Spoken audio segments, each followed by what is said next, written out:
Right. Welcome, welcome. Today is day one of the 3-day challenge.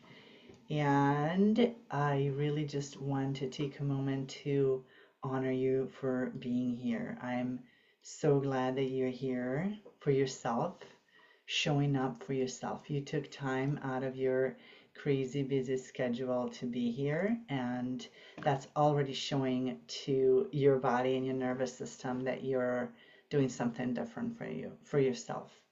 And I want you to know that I don't take this lightly. As I saw who was signing up for this, which we have over 150 people, I promise you that I won't let you down in the next 3 days. My intention in the next 3 days is to help you shift forward, not just overload you with information because you can Google anything these days.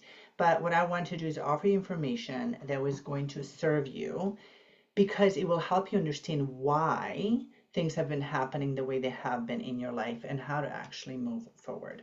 Just gonna do my sound check. Okay, so things that I want to talk about today will help you remove guilt and shame around that you may have built over time around, feeling like what is wrong with me and why can't I just do X, Y, and Z? And it will help you understand that this is biology and biology will always be stronger than your willpower.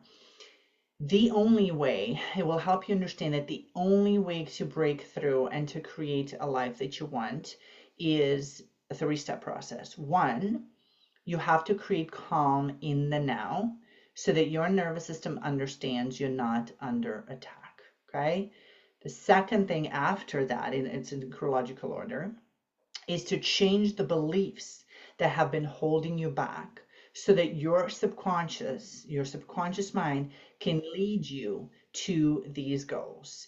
And then the third step is to get clear on the future version of your life and then create calm around it. Make it safe for your nervous system. All of this, if it's not making sense right now, will make sense as we go. But this is the only way to actually shift things in your life, right? So first, normalize safety in the nervous system. 2, change your beliefs that have been holding you back. And 3, create the future version of you and then create safety around it. And this is what we're here to do in these 3 days. Now, before we begin, I just want you to just take a deep breath with me, okay? We're here, we arrived, we don't want to be speeding up, we just want to be here for a moment. So I'm going to ask you to inhale slowly through your nose and gently exhale through your mouth. And we're going to do that 2 more times. Breathe in and out. And 1 more time. Breathe in and out. You made it. You said yes to yourself. This alone puts you in about 10% of people who actually take the right kind of action to change their lives, because the change is not easy, right? It's easy to repeat things that we've done before.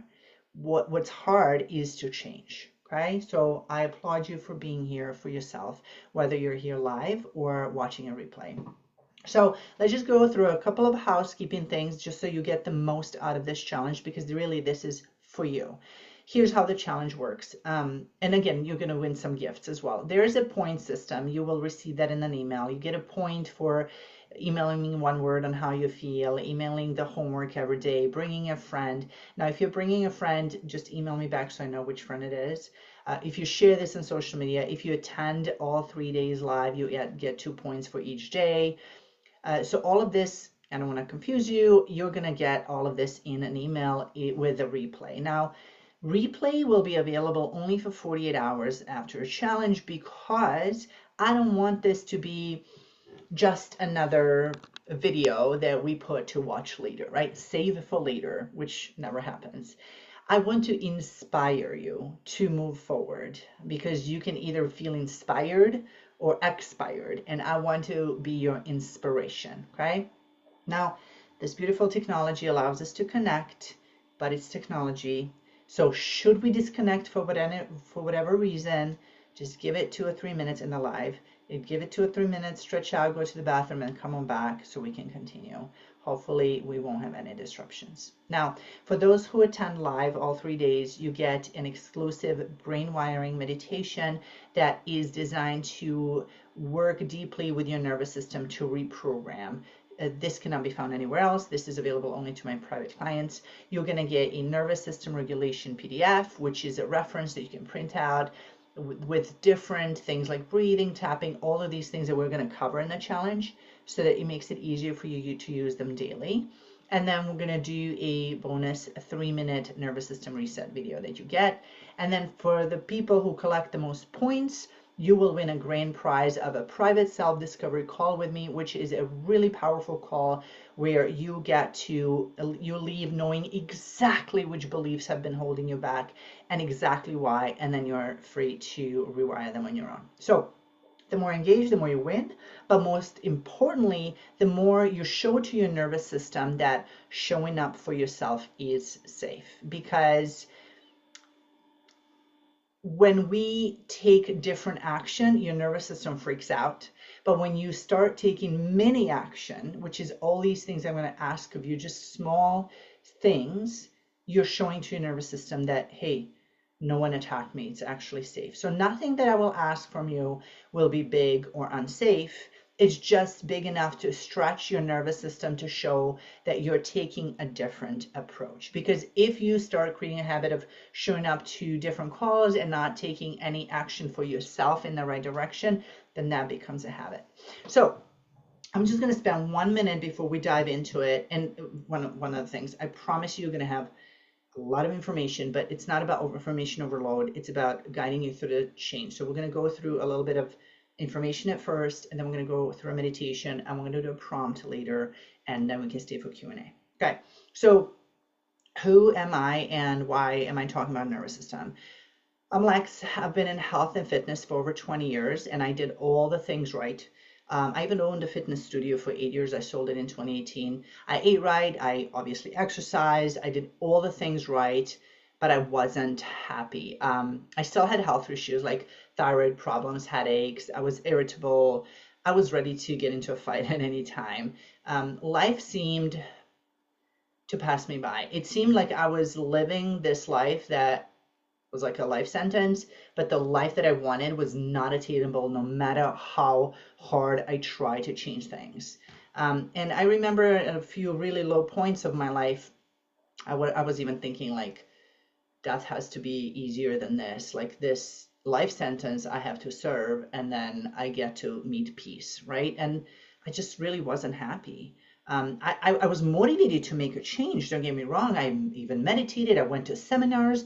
I would feel really great for 3 or 4 days being surrounded with those people. And I would go back home and nothing would change. And it was driving me crazy because I felt really like I really wanted things to change. I was really working on me. And it wasn't until I worked on my nervous system and feeling safety and learning to be present that actually shifted my entire life for the better. So now life is amazing. I love the sun. I love the rain. I love everything I do. I love my morning. I love my afternoon. I just love my life. And because I love my life, I've learned to love me. And because I love me, I love everyone so much deeper. And this is why I have so much more to give, so much to spread. And this is where I want to see most women. So I know where you are. I've been in every situation possible, probably similar to yours. My goal is to help you understand what's going on and how to actually shift so that we shorten this path. You don't have to spend another day, another week, another year feeling stuck in a life that wasn't meant for you or feels like it wasn't meant for you. Okay. So now we get into teaching. By the way, you have a workbook that was emailed to you. If you want to use that, that's fine. If you just want to use your own paper and a pen, that's fine. If you want to type it on computer, that's fine. But again, we're starting to take a different kind of action, right? So you may want to take some notes as we go.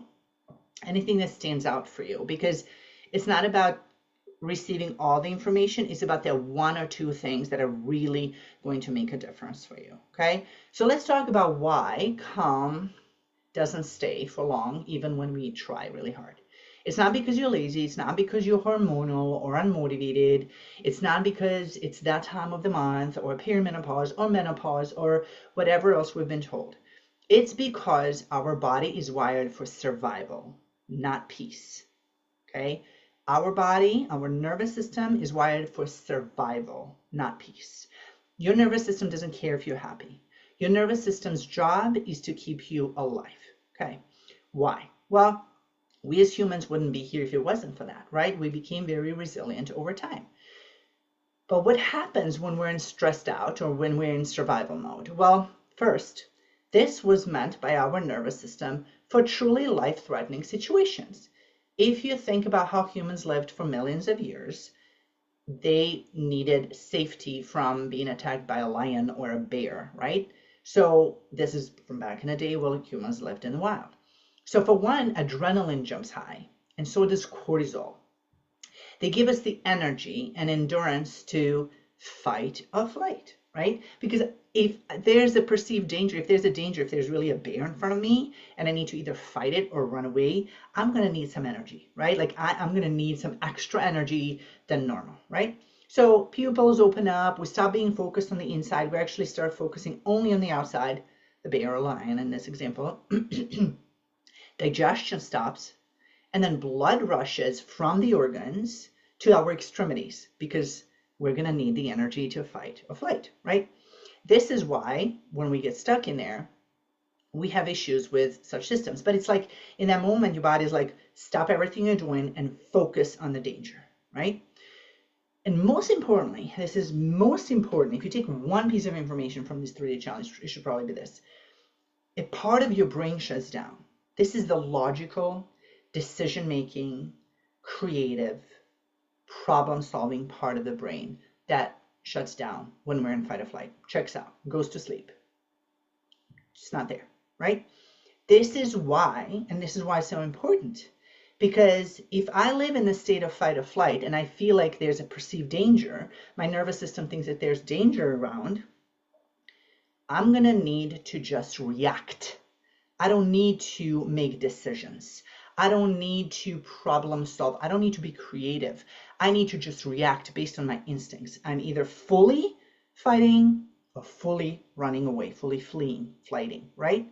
So this is why we have been reactive, right? If we're in fight or flight, we're reactive. We just react instead of respond the way we want to.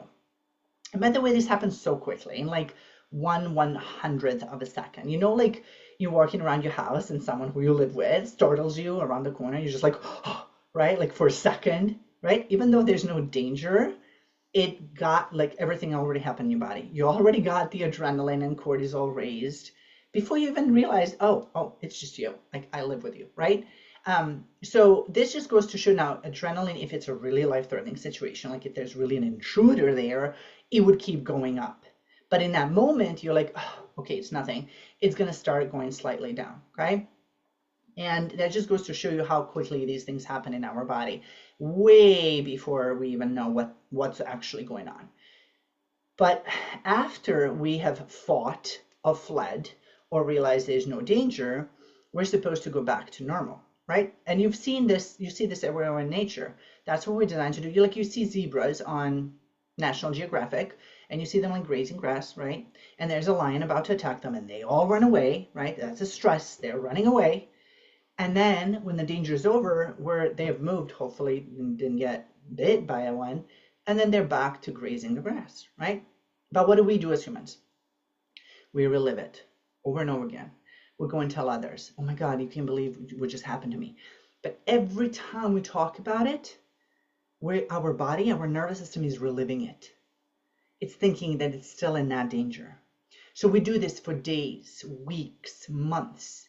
Now these things become our personality traits. Oh, they're just who I am, right? Like for me, it was the tough one. I was the tough one. That's just who I am. It's not who I was. It's who I created myself to be based on how I felt.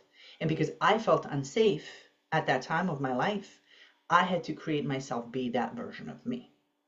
So we become identified with a thing that happened to us. We create beliefs around these things that happen to us. Now, We create beliefs in our whole life, not just when we're in fight or flight, okay? But these beliefs end up creating our life because all our brain is constantly doing is trying to prove our belief right, right? And this is how we can come up with beliefs that I can't trust anyone, right? It's me against the world. So everything then that I do is from that lens, right? There's many more others, right? Like any belief, anything that you have either heard in childhood along over and over again, or you have seen as evidence in your life, that's what you came to believe, right?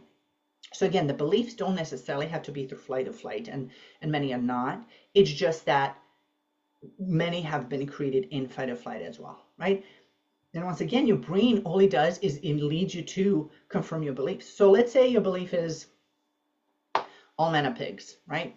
Right, that became your belief. Now your brain got a belief, a statement that it has to prove right. All men are pigs. So it's going to show you that exact trait in every man so that you go, there it is. He's acting like a pig. There it is.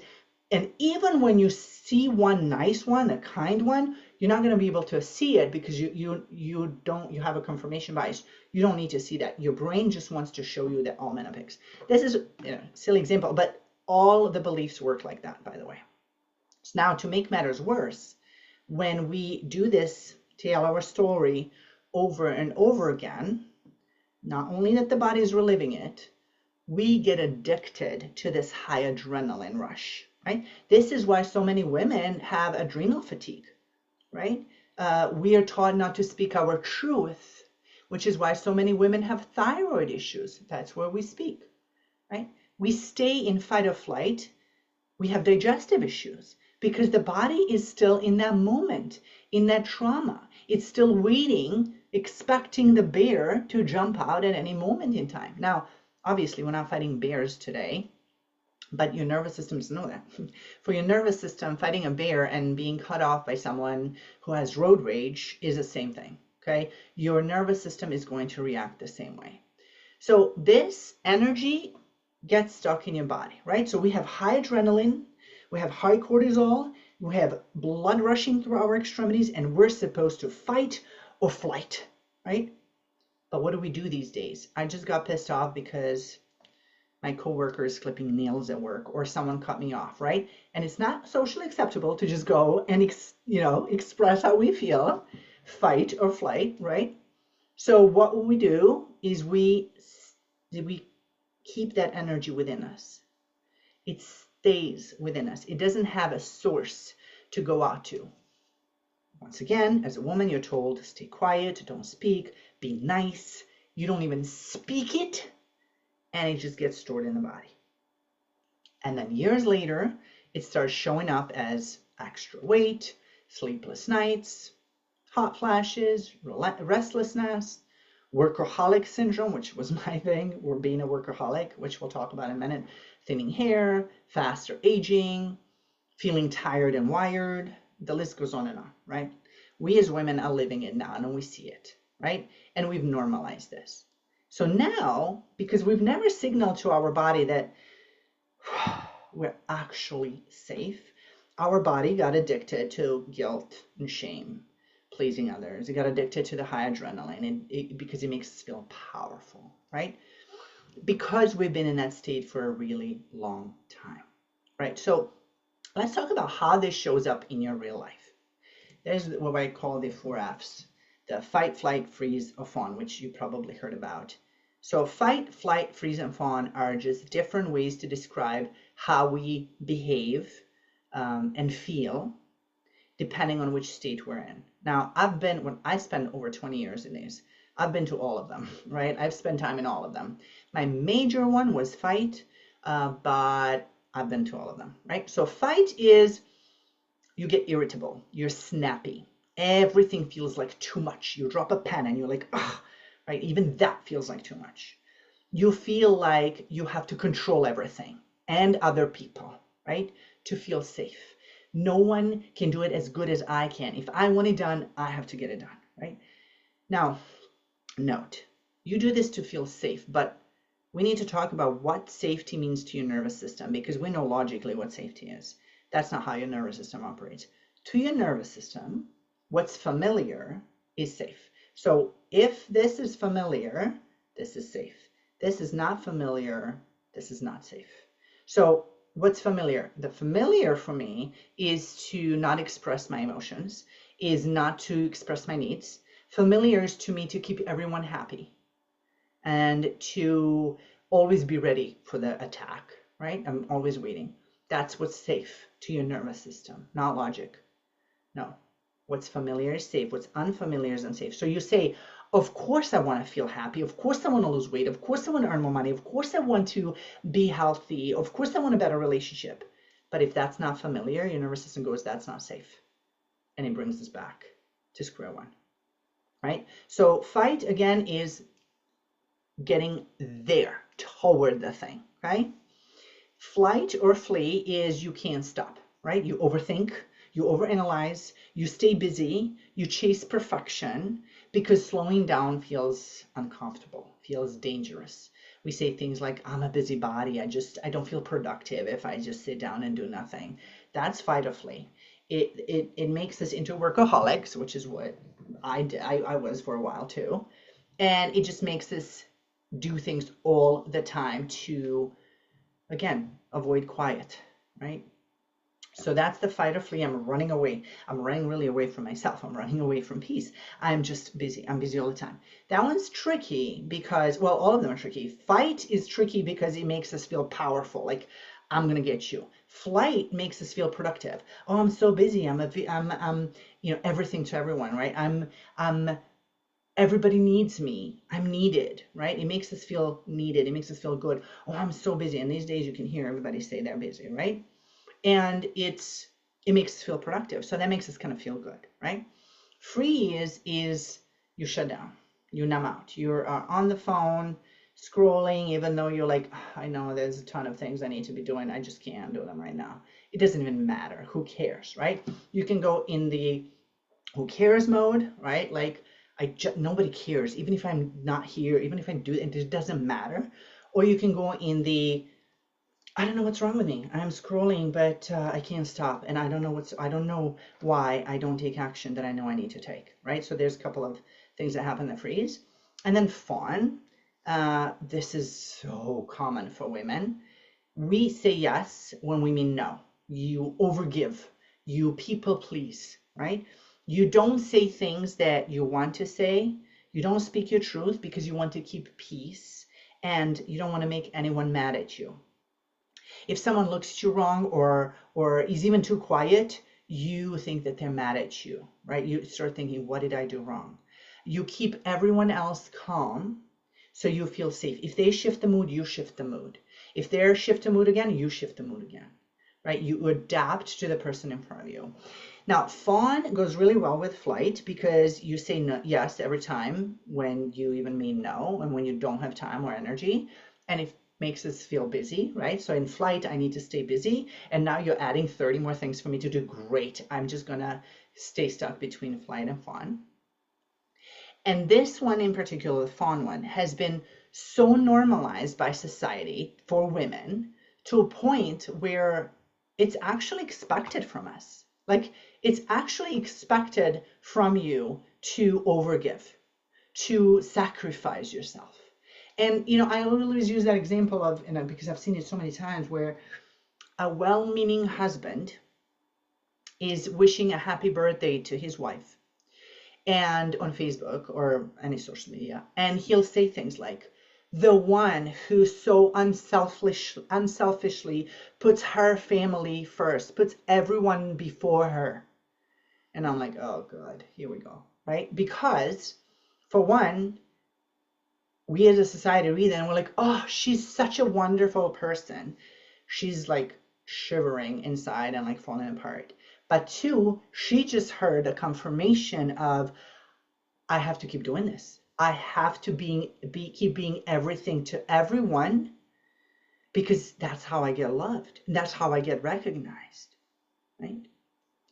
Really, really, really dangerous for women, right? But we all have done this because societally, this is the pressure that's been put on us. Again, like not even pressure, normalized for us, right? So every single one of these, fight, flight, freeze, fawn, it's like they're saying to your body, I'm not safe, right? So we have to stay alert and aware of any danger out there. Not because of what's happening to you necessarily today in this moment, but because of these years that it happened, or even generations of wiring that taught your system that calm is dangerous, right? If you've had mother figures, female figures in your life who were in the fawn, who were overgiving, you learned that, well, that's what women do. That's what we do. That's what makes me a good, nice person. And inside, years later, we start paying the price. Right? So the reason why it doesn't feel good in a long run is because we're actually not designed for this, right? No creature on the planet is designed for long-term stress. We already talked about examples such as zebras, right? So how do we change this? Well, we have to normalize calm in our bodies. We have to normalize it in our environment, okay? If your environment, by the way, is not giving you signals of calm, it would be like you're trying to do this work. It would be like you're trying to meditate when there's the alarm going off in the background, right? Like, how good is that going to go, right? And we'll talk about environment in a minute and why it's so important. So we have to detox from these hormonal and emotional addictions, right? Some people have a hard time with the word addiction, so use the word habit, okay? You have created a habit of feeling guilt and shame. You have created a habit of people pleasing, okay? If the word addiction is too much, but it's quite literally what happens in our body. It's not to guilt and shame you, to think that you did something wrong. This is all subconscious. None of this you did consciously, but you're here to understand what actually happens in the body. So let's say habit, you get into a habit of feeling that, which is why you're like, well, I feel guilt and shame, but I want to feel happy. So you feel happiness for a second, but your body's like, no, we got to get down because this is our normal, right? And you have to do this work daily. Daily. This is like brushing teeth. You can't brush your teeth once a week for like 15 minutes and be like, oh, well, it's the same thing as brushing it for 2 minutes every day. No, it's not the same thing, right? It's exactly the same way here, because if you don't do this work regularly, your nervous system will default back to how it was and always into survival mode. By the way, this is why fear works so well. Like, you see it on the news, you see it everywhere. It's like if people want your attention, they get you there through fear, because our nervous system is designed to always look for danger, any potential danger. So the moment there's something could bring some fear onto us, it's like, wait, pay attention to that, right? Wait, pay attention to that. And then we get more and more sucked into this, and we get sucked back into stress. This is why we have to do this work, yes, internally, also in our environment, and we have to do this work all the time, right? But again, because another problem that I see is we've normalized stress, right? Like, it's normal to be stressed out. Like these days, if someone's not stressed out, you're like, are they even okay? Like, do they not even know what's going on in the world, right? Now, let's talk about that for a second to help you understand how we view things. Because you, the person that's calm, and the person that's, in fight or flight, if that's you, you don't see the same things. We don't experience life as it is. We don't see things as they are. We see things through our nervous system state and through our beliefs. This is why when something happens, they get multiple people to witness, because everyone's talking, everyone can be saying a different story, right? Based on what their nervous system saw in the moment or got in the moment and what your beliefs are. And I'll give you an example. When I was 16, I got hit by a car. And the way it happened is we were sitting on this, like, the edge of the road, although our feet were on the sidewalk, and a car came, hit me and my friend, and left. And there was a few more of our friends with us. And so when I ended up in the hospital, the detectives would come and they're like, all right, we need to take a statement on what happened. And I would say, well, and it was night, by the way, so I remember flashlights a lot. So I would say, well, it was a white BMW. And they would always get like really weird after I would say that. So they came a few days later and they again asked me for a statement. I'm like, it was a white BMW. And they're like, oh, weird. And I'm like, what's the deal here? So I had 4 other friends with me. It was 5 of us. My 4 friends all said it was a black BMW. What happened in my nervous system? Well, I saw the flashlights and there was so much stress, so much trauma in that moment that I actually remembered completely differently. Now, if they didn't tell me that my friend said he was black, I would, till this day, I'd be like, no, that was a white one, right? So quite literally, you can see things differently. You can not see. You remember them, I should say. You remember them differently based on where you are and how your nervous system is, right? So your nervous system, again, is designed to search for danger. And for your nervous system, danger seems real even when it's perceived. So when you're in fight or flight, you are tuned in more to see danger, to see how bad things are, right? And not only that we see that, it affects us because we're addicted to those, or if you want the word habit, we're in the habit of feeling the fear, feeling the anger, feeling the dissatisfaction. So whatever is happening is actually confirming that rather than saying, okay, that's happening. I can acknowledge that that's happening, but I'm not going to let that disturb my peace. Okay. So let's put it in simple terms. To your nervous system, we mentioned the bear already. So to your nervous system, there's no difference if the real bear is in front of you about to attack you, or if someone cut you off full of road rage and it made you feel some kind of way. Okay. Danger seems danger to your nervous system. It's very primal. It's our logic that starts saying, well, there's no bear, or whatever it is that we're wanting to say to ourselves. But understanding that your nervous system doesn't have logic is key, right? By the way, it's really worth mentioning that we live in a hustle culture. This is the man-made hustle culture, okay? There's nothing feminine allowed about it in this culture, right? Feminine is viewed as weak, right? So we have put our worth on our work, right? We have to act the same all the time, Monday through Friday, right? Don't be too emotional. Don't follow your cycle. Don't listen to your body, right? Like all the messages are, take a cold plunge, get up early, stay up late. So as women, because it was so recent that we fought for our rights, and when women wanted equality, our moms and grandmas, they wanted equal rights, but we are not equal. We're better, but we'll talk about that, right? We're different. We operate on a 28-day cycle that actually coincides with moon phases, by the way, right? It's 28 days. It's each week is different. Our body has each hormonal shift within every one of those weeks. So we operate differently. But we don't necessarily even know this or even care to know this because we're busy trying to prove ourselves in the man's world, which I get. I was the hustler. I was the workaholic. I was the one that was always there to show to them that I'm just as tough as them. Until I realized that that was slowly killing me, right? Like I was operating on that level to prove that I'm equal, that I can prove that I can do anything that they tell me I can't, right? But it's not about that. It's about finding your truth, finding your flow, listening to your body. So this made women feel completely disconnected from our bodies. We think that PMS symptoms are normal. We think that heavy flow is normal. We think that cramps are normal. We think that hot flashes and going through heck in menopause is normal. None of this is normal. We've normalized it because it's so common. We've normalized it because we don't want to appear weaker in the patriarchy. And this, my beautiful ladies, is how we ended up in fight or flight. All of this combined.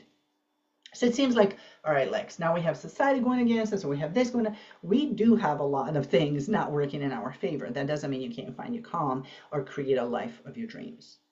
But you can see where this is taking us. Women are falling apart mentally, emotionally, physically, even spiritually. We're aching for real connection, for love, for care. And we're getting told that that's weak. Be independent, be strong, be alone. Do everything on your own, which is fine, but it's not human nature. It's making us feel great because I got the adrenaline, but it's not in my nature. I'm here for connection. Again, this is fine if this is truly your choice, but not the choice of your programming.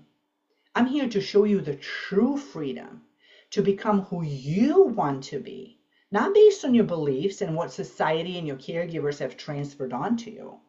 I want to help you to see how you can truly create a life that you love every day. Like, how would you like waking up with a smile on your face, feeling happy for just being here, feeling like every day is a gift, feeling that you have set up the morning the way you want it and it flows and everything's just working out for you, feeling that your day, no matter what it brings, you can handle it and you have energy to handle it. And at the end of the day, you even have energy to spend on yourself. How would you like to feel safe to express your wants and needs and be heard? Maybe even get clear on what your needs are, because maybe you lived hidden for so long that you've never asked yourself what you need anymore. You're not able to distinguish that. I remember, again, when I was in fight or flight, I was in a wrong relationship for a long time. And I remember after the breakup, I don't remember who moved out, but let's say I moved out and I was buying bed sheets for myself. And I remember standing at the store going, I literally don't even know what I like. Like, I have no idea. I can't even make this decision right now. I was so deep in fight or flight that for one, I was in freeze mode of making the decision. Do I use blue or white? Whatever it was. But I also was so lost in that relationship of trying to, again, be there for him as much and for everybody else that I didn't know what I like, right? I had to learn all those things, right? So like, how would you like to feel safe in the calm? To feel that no matter what is going on in the world around you, you feel grounded, right? You are the one that's grounded and that doesn't allow things to get to her. That's possible for you when you do this work with your nervous system. Now, to work with your nervous system, you need to be aware. You have to really raise awareness of your behavior, thoughts, emotions, actions. You have to really want to change. And you have to go within, right? You have to do the work inside. Now, we talked a little bit about what safety means for your nervous system. And I just want to remind you that for your nervous system, familiar is safe, unfamiliar is not safe. And I think it's just worth reminding you because we go to logic and we get frustrated as to why we're not getting things we want. Now, what's safe is familiar, what's unsafe is unfamiliar. Nervous system is subconscious behavior. Okay, nervous system is subconscious. When we're trying to change things, I'm gonna lose weight, so I'm gonna work out harder, I'm gonna go to the gym, I'm gonna do all these things. I'm trying to change things from the conscious mind. But it's your subconscious mind that's actually running the show. Your beliefs and your nervous system. That's all subconscious, right? So real quick, here's how the brain works. This will help you understand why we go into a meditation in a minute as well. There's different brainwave states. There's beta, there's alpha, there's theta, there's delta. There's gamma too, but we're not going to get into that today. The names don't matter so much as what happens in each, right? And these brainwave states are literally, our brain is producing waves and how fast they go. Beta, I'm in beta right now. I'm talking, I'm speaking, I'm engaged. That is beta. High stress, high beta. Now, when we start relaxing, we go to beta, from beta to alpha. Alpha is probably where you are now. You're listening to me, you may be taking some notes. I say something, you kind of check out and you're like, oh, I remember when I did that. So you're not quite actively listening. That's more alpha, okay? So you're like half conscious, half subconscious. Let's say it like that. Theta is a powerful one. Theta is where our conscious self goes to sleep. And this is where we want to get through a meditation. This is where we have to fully relax and basically put our body to sleep while our mind is still awake, okay? And then delta is deep sleep. Now, I said there's gamma too. If you want to research that, you can. Gamma is really actually very active brainwave states, but it's actually in meditation. It's kind of weird. Now, theta is the one we want to pay attention to. Theta is, like I said, the one where we get into meditation. We fully relax our body. We get into a meditative state, and we get to open the doors to our subconscious mind. Now, that also happens just as we're waking up and just as we're falling asleep. Now, If you're waking up to an alarm and like, let's say this is my alarm and I'm sleeping, I'm just like, right? It's like waking me up, too late. I'm already in beta, right? I'm already like full of adrenaline because something scared me, right? But if you're waking up on your own and you're just like starting to open your eyes, that's theta. And then when you're falling asleep, it's also not like, oh, I'm watching TV, I'm going to turn it off and position myself to sleep.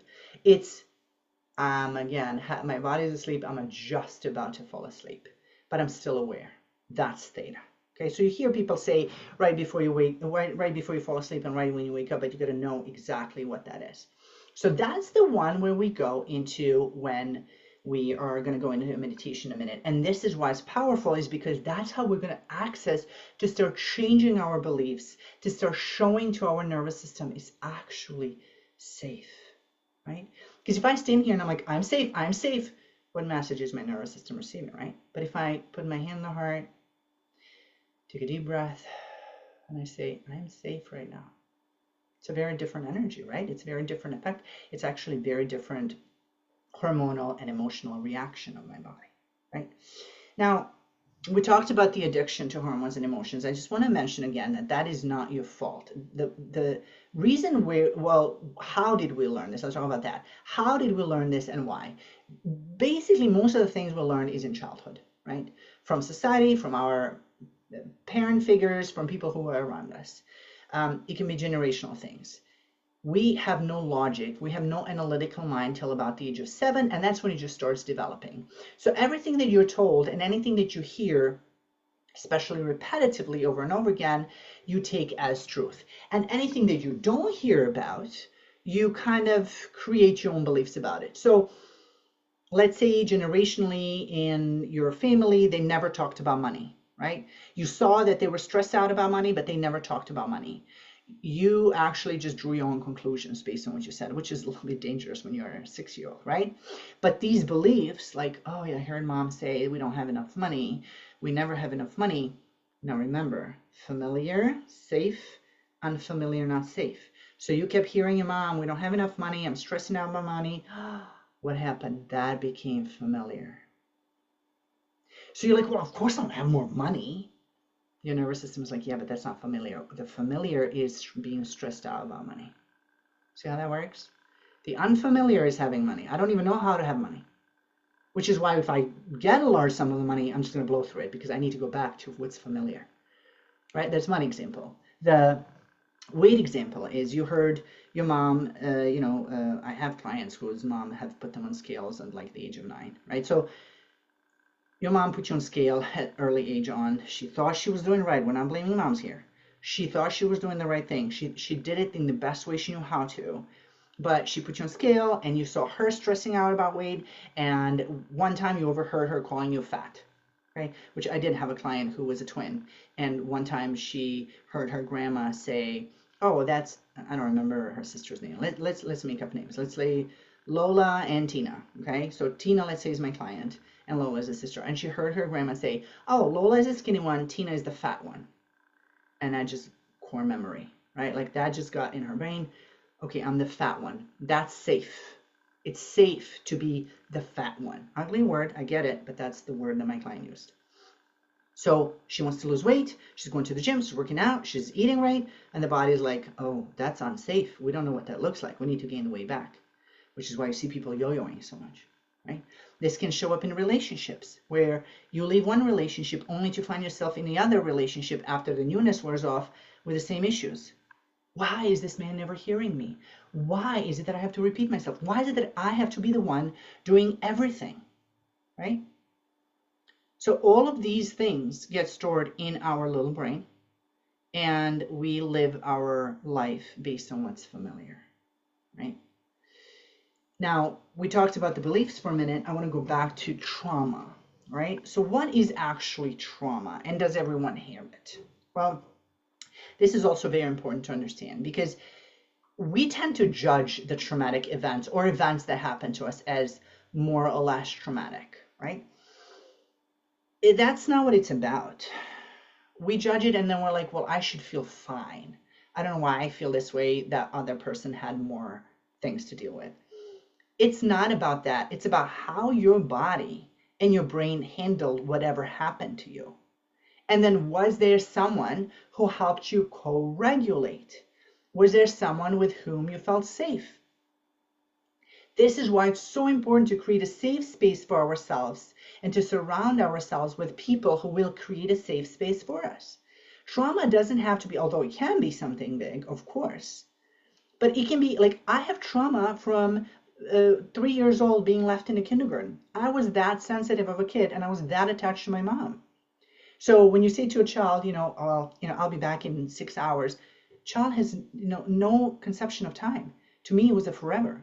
It was really, really bad that they actually ended up in the 80s pulling me out of the center and having my grandparents watch me.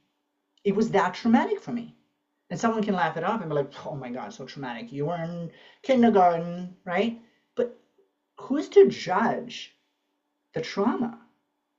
Because the same event can be, some other kid can thrive in that and be like, oh, I have friends who are like, I love kindergarten. I still remember it being the best thing ever. And I have a 6-year-old now who's just as sensitive as me, which has been very interesting to raise him and like heal my inner child. But like, I see how that was. So even though I don't have the memories of that, by the way, my body remembers, because I walked into the same street 34 years later and I got physically sick. Like I wanted to vomit when I saw these yellow bricks. Like I still remember yellow bricks. I don't have memory of these things. I don't have memory if anything even happened to me there. I just remember that, again, I walked into that street. My kid was a baby. I walked into that street 34 years later and I felt awful. Like I wanted to vomit. I felt sick to my stomach. So your body remembers. This is why we want to work with the whole body, feeling safe, right? Now, co-regulation is important because when we're little, we don't necessarily know how to regulate, which is what a lot of people expect from kids nowadays. Like, oh, just be calm, right? Like, that's not regulation. It's not the emotions that are the problem. It's that we need someone who we can feel safe with to express these emotions. It's that we've never learned to express these emotions, that they're stored inside, right? I have a client who learned that, voicing her opinion was unsafe. She was never allowed to express herself.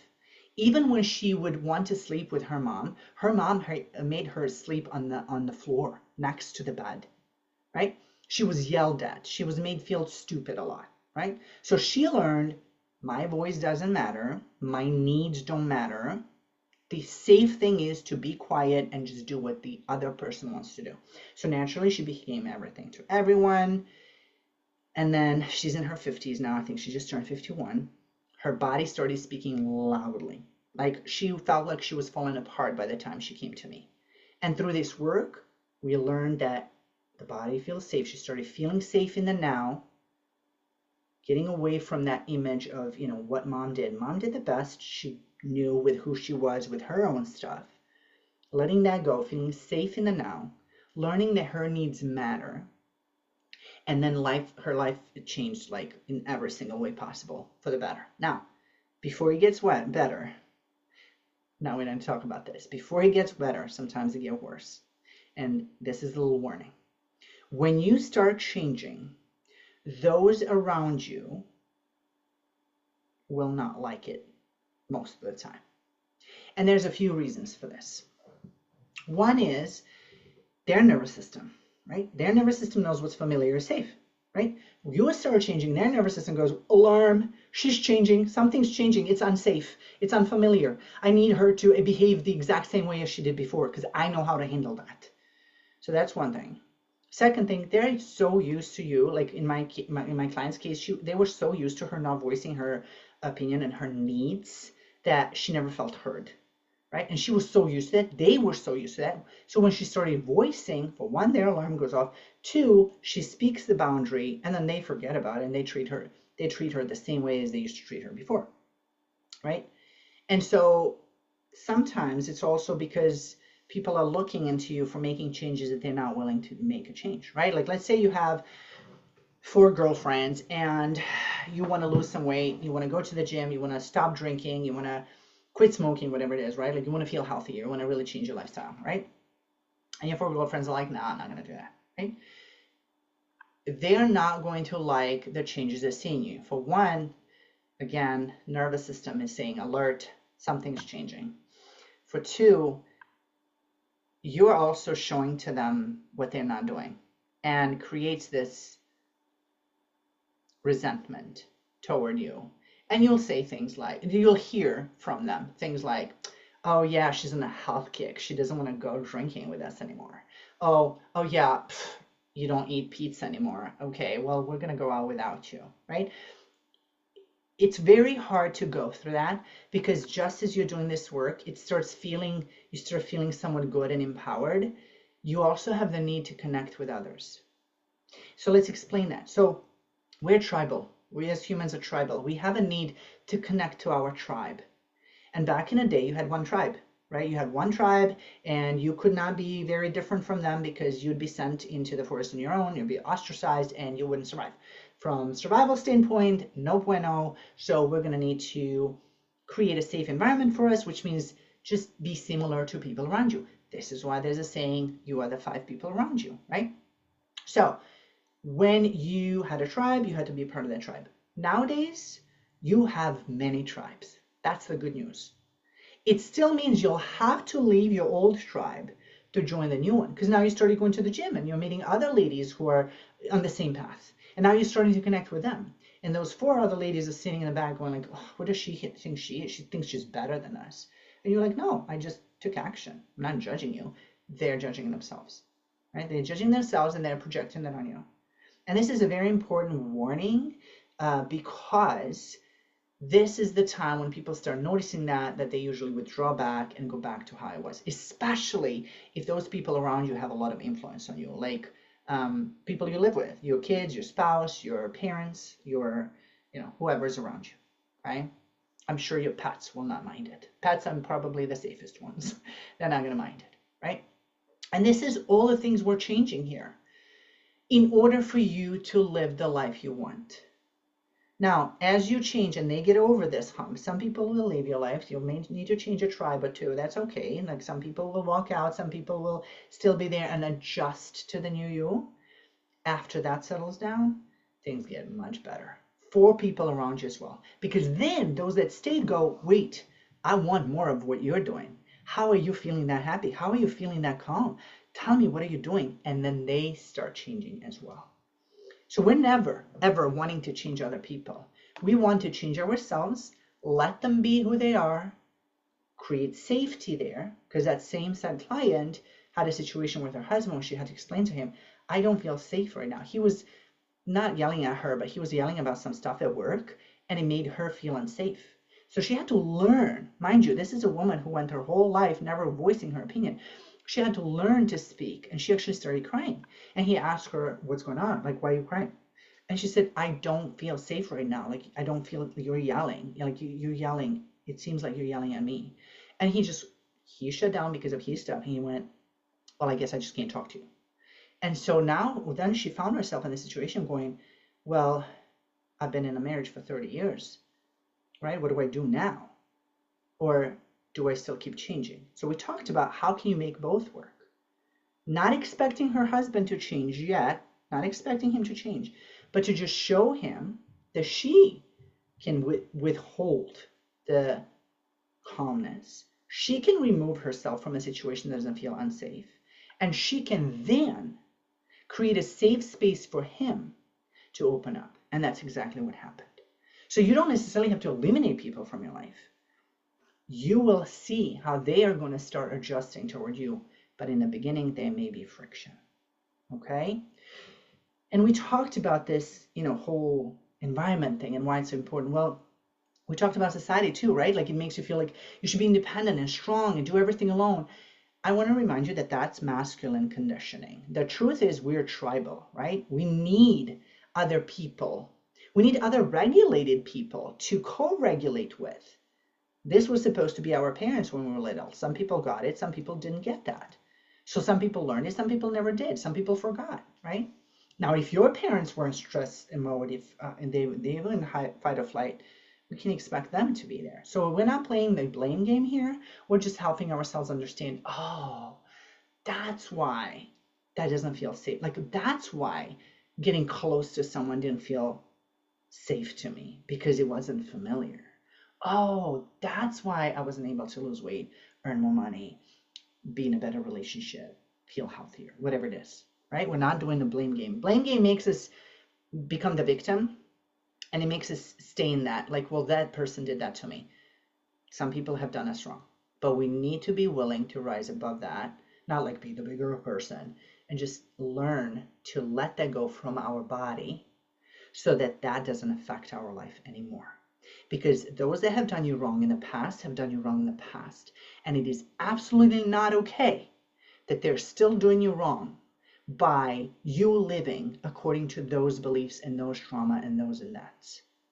The best thing you can do for yourself is to work on your body, heal, and release that from your body so that they don't have a say in your future, right? But if you live in an environment that's still created by that, right? Like maybe you live in an environment that's still, so you're surrounded by stress and negativity or emotional chaos. Remember, your body will mirror it. We have mirror neurons in our brain that help us connect to others. Remember, we're tribal. We need to connect to our tribe. This is so strong that I remember years ago, this was like 15 years ago now, I was standing in the gym with, I was working at the gym at the time. I was standing in the gym with other girls that were working there. And there was probably, I'm going to say 7 or 8 of us. And they were talking about endometriosis, which I was like, I don't even know what that is. Every other girl had endometriosis except for me. And I, in the moment, felt, wow, I really feel left out. Like, I told you, no logic. Like, I don't want endometriosis. Once I learn about it, like, no, right? But because every one of them had it, I felt I was not a part of that. That's how ingrained in our DNA this is.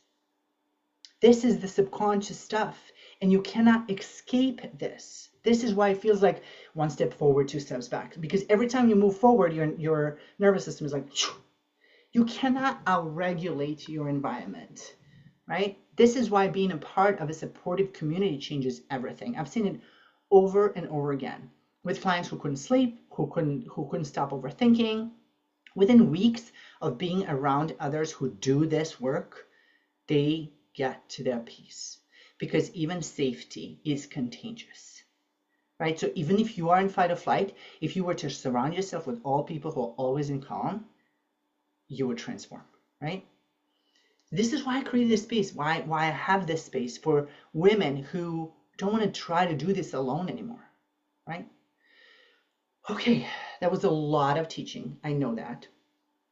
But again, I wanted to help you understand why these things have been happening. So I hope you had a moment of like, oh my God, I get it now. Or this is me. Oh my God, I'm in fight. I'm in flight, whatever it is for you. Okay. Now we're going to go through a meditation. And again, why we're going through meditation? Because of those brainwave states that we talked about. We want to do our best to access theta and then rewire our subconscious mind in there. Now, depending on where you are on this journey, you may fully go into theta, you may stay in alpha, you may be completely not feeling it and stay in beta. That's okay. We're not here to judge ourselves for it. There's no such thing as a bad meditation. Even when you do this and you don't feel like you got that change, it will make a difference. Okay? So I'm going to grab my mic because I think it sounds better. All right. Let's see here. And in the meantime, you can find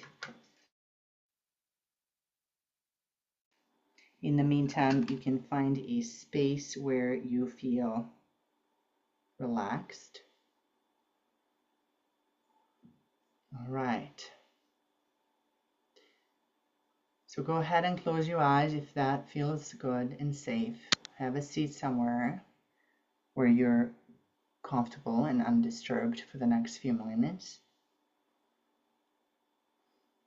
Take a slow, gentle breath in through your nose. Exhale through your mouth. Let your breath slow down. without forcing it. Let it just be unhurried and easy. Now, as you're breathing, inhale calm and exhale tension.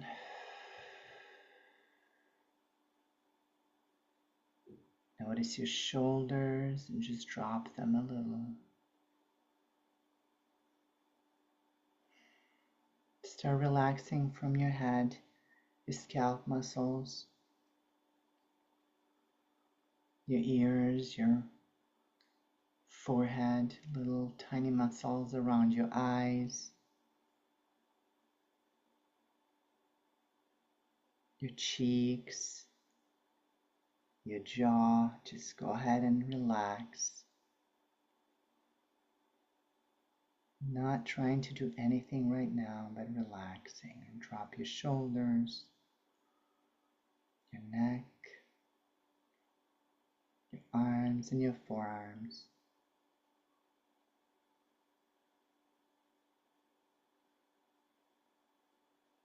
Relax your chest and your back. Relax your belly.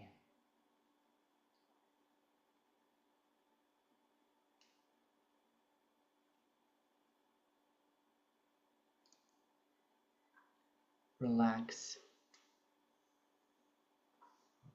your thighs,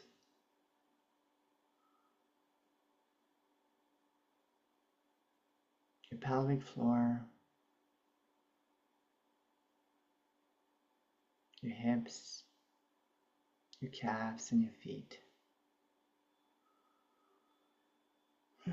Just keep relaxing. You're not trying to do anything right now. You're just letting your body remember what safety feels like. True safety in the calm.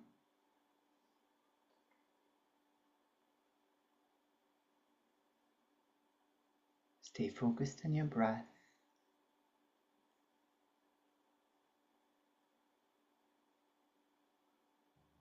Now bring your awareness to your chest, right where your heart is.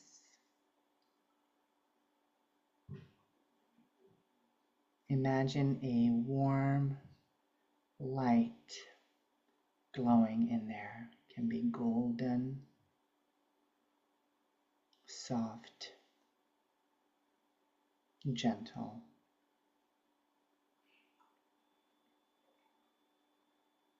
Notice how with every inhale, that light grows a little brighter. And with every exhale, it expands a little wider.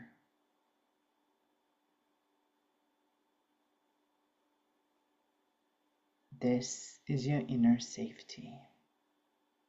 Feel it. This is your anchor. Your calm.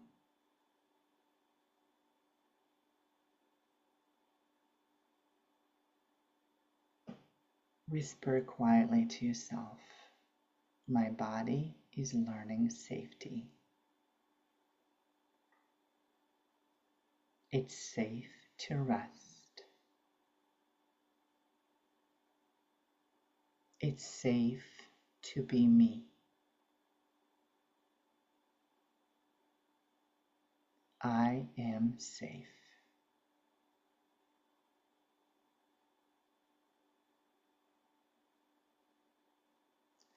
Let those words sink into your cells. It's like medicine for your nervous system.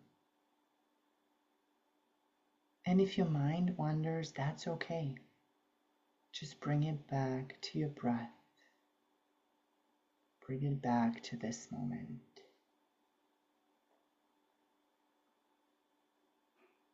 Inhale safety.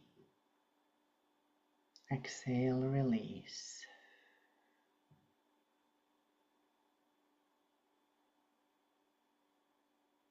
Notice how your breath and your body begin to sync, like a rhythm that feels familiar feels ancient and it feels steady, like you know that's your truth.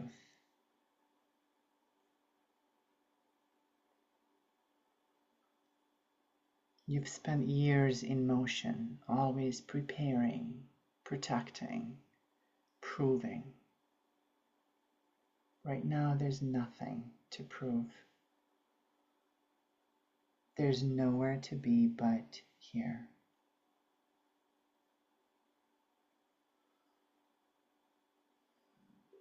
Let yourself feel held by the chair beneath you, the air around you, by the ground that supports you.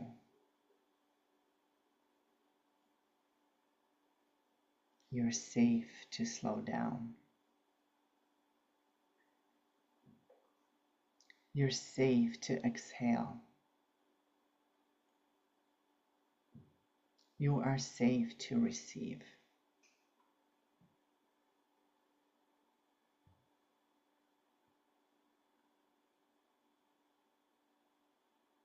If your body could speak right now, it might whisper, "Thank you for noticing me. Thank you for giving me this moment."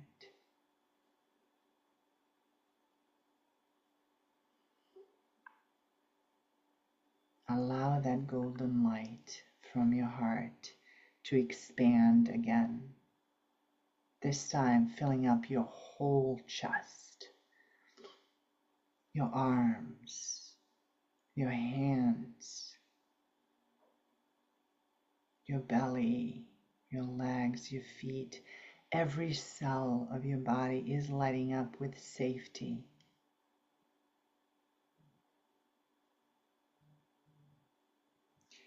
Now imagine this light gently forms as a cocoon around you, a soft golden glow that says, "You are safe here.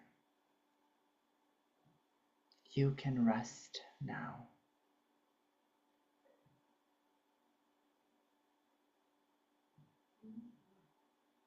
Take one more deep breath in. And then exhale fully, letting everything heavy leave your body.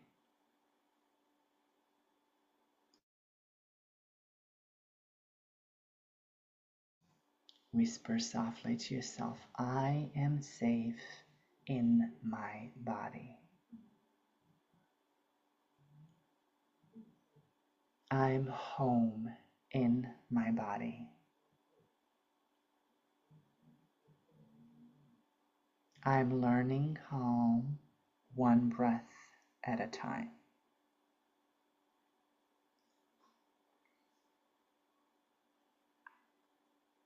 Stay with that feeling for a few more breaths.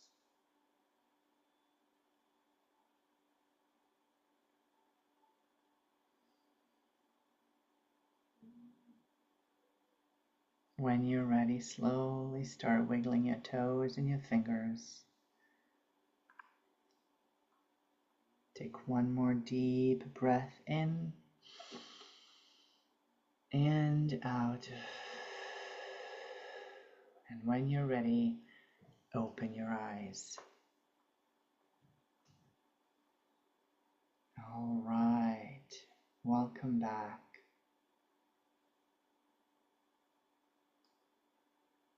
Beautiful. Now I'm going to put in the chat your little homework. It's going to be messaged to you or emailed to you as well with a replay for those watching the replay. It's 4 questions to understand yourself further. So one question is, what stress pattern is most likely you? Fight, flight, freeze, or fawn? What does safety feel in your body right now? And when is the last time you truly felt calm, even for a moment? If you want to add one more, it's, what do you believe about resting and feeling calm? That will be your homework. Now, to get a point, so you can win these prizes, You can email me your answers or email me one thing that you learned today for a point, and or you can share one thing you learned today on social media and tag me for a point. Okay? Now remember, this is to start to remember what calm feels like. Tomorrow, we're going to go deeper. I'll show you how to shift your body into calm. We're going to go deeper into the beliefs because, again, the most important thing is creating safety in the now first. And then we'll look into the beliefs and the future selves. So let me know what was the most valuable thing for you today. And I'll see you tomorrow.